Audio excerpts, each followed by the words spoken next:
begin.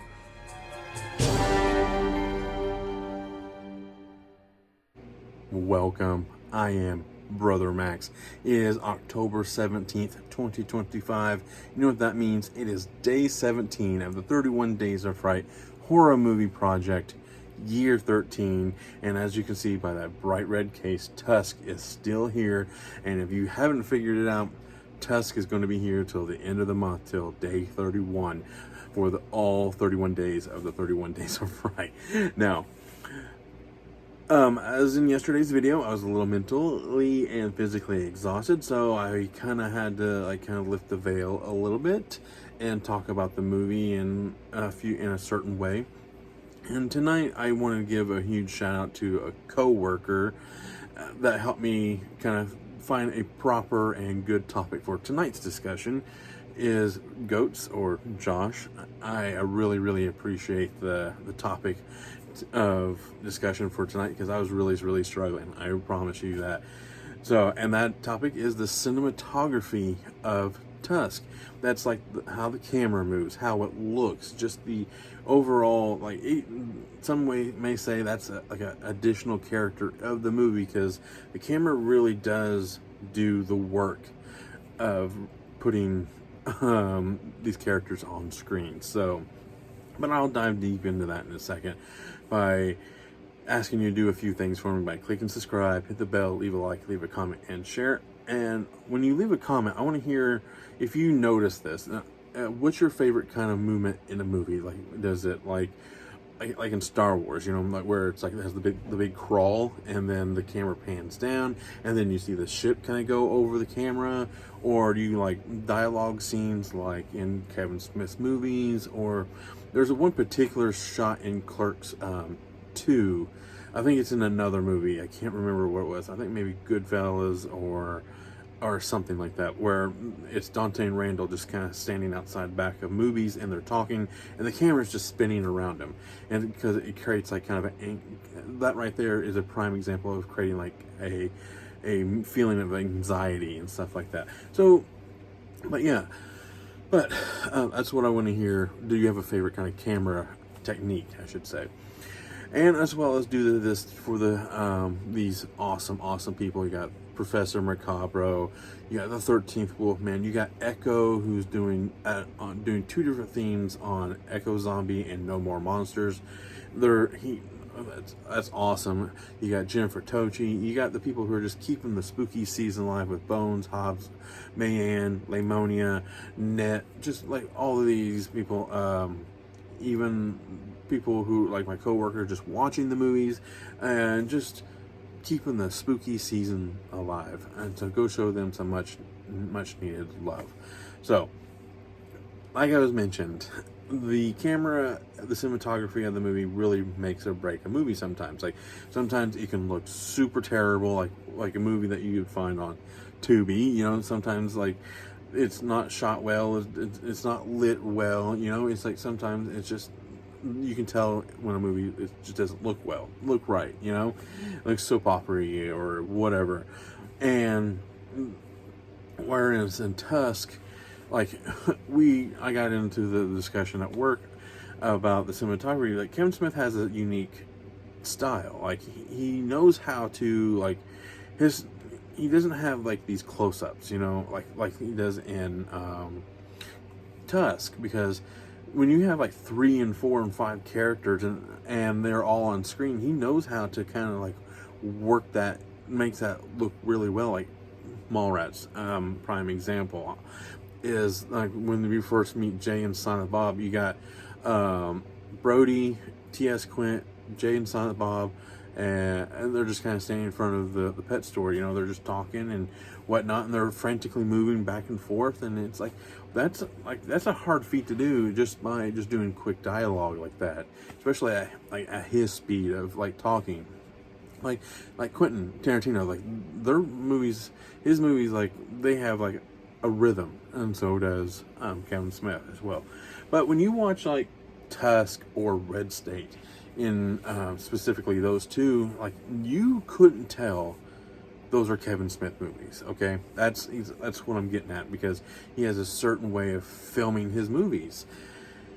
And like there's like zoom ins, zoom outs. You got these like what's it called? Like the way he even presents the movie itself. Like there's black and white sequences. There's frantic editing. That kind of goes along with the cinematography as well, because like the person running the camera is like like running around with a steady cam and trying to like capture these shots and everything. And then you have these moments where the main character, like especially in, I hate to like, I don't mean to like talk about Red State as well, but like there's a scene at the end of the movie where our Aben Cooper, you know, our villain of the movie, also played by Michael Parks, he's kind of giving this big old long speech and just kind of like he just wants the rapture and like God to smite him right then and there. And because like the horns are blaring, you know, like signaling the four horsemen of the apocalypse and whatnot. And it's just like, holy crap, you know, it's an intense scene. And like even in this one, like it's intense when you get to the point where like you get the two walrus people fighting. And then as well as like that, I've mentioned this several times this month, the dinner scene where like, or the big table scene where Wallace is like drugged, he can't move, he's stuck in a chair, and he's just kind of forced to listen to Howard Howe talk. And and then there's a nice beautiful shot from outside of that house, and you see through the windows of like how awesome this room looks.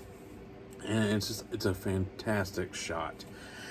And so it's like, I can't believe like there's like Kevin Smith can do stuff like that, especially when he's like dick and fart jokes. Like, so it's like, that's what I love about Red State, Tusk, and even Yoga Hosers. Yoga Hosers, even though it's like kind of campy and whatnot, but it's funny. Like and it has some like really good cinematography there, and kind of like, and there's moments in Dogma where like Ben Affleck's character Bartleby is kind of like coming down from the church like all bloodied and whatnot, and it's just like, that's an awesome shot. So like it's like he knows how to frame a movie, okay, like and he knows how to shoot a movie well. Like you can't take that away from him, you really can't. And Tusk is a prime example. Like, yes, it's a man ballad being turned into a walrus, but there's like I mentioned, the zoom in, zoom out. Like when you see Wallace in full get up for the very first time, it does one of those like zoom ins, and then he's screaming, and it kind of zooms out a little bit, and it's just like, it kind of invokes a little bit of laughter. It really does, because you're like, it kind of makes you a little bit like what am I saying? You know, that kind of moment. And then there's also these heartfelt moments in the movie as well, where you got Howard Howe and Justin Long as the walrus, just kind of sitting there with their feet in the water, and he's just talking, and he's just talking to Wallace, and he's just kind of forced to listen to him. But it's like, and then like I mentioned, with their projection screen playing in the background of walrus fightings and birds and whatnot, just kind of, it just sets a really eerie tone, and like just how it's framed. Okay, so that's all I really wanted to talk about. Like Tusk doesn't get its deserves, okay, much deserved praise, okay, because I've talked about the snacks to go along with this movie. I've talked about the villain. I've talked about, what else have I? Just the overall, the how being black and white, and just this movie just provides a lot more than what people give it credit for. That's all I'm trying to say. Especially, like I mentioned, the editing and the cinematography, because it's, if you just watch it for that, especially when I watched it on mute, that is like a big indicator of being able to kind of like check out the camera movements and stuff like that as well. So that's really all I have to say on this subject. I just want, next time you watch Tusk, pay a little bit more attention to the way the camera moves and stuff like that. but whatnot. Anyways, I'm ready. I'm hungry. I'm gonna go eat and go to bed. But before I do all those things, I need to say these last final words. Is say, be safe. Have a fun and spooky Halloween season. We're nearing the end.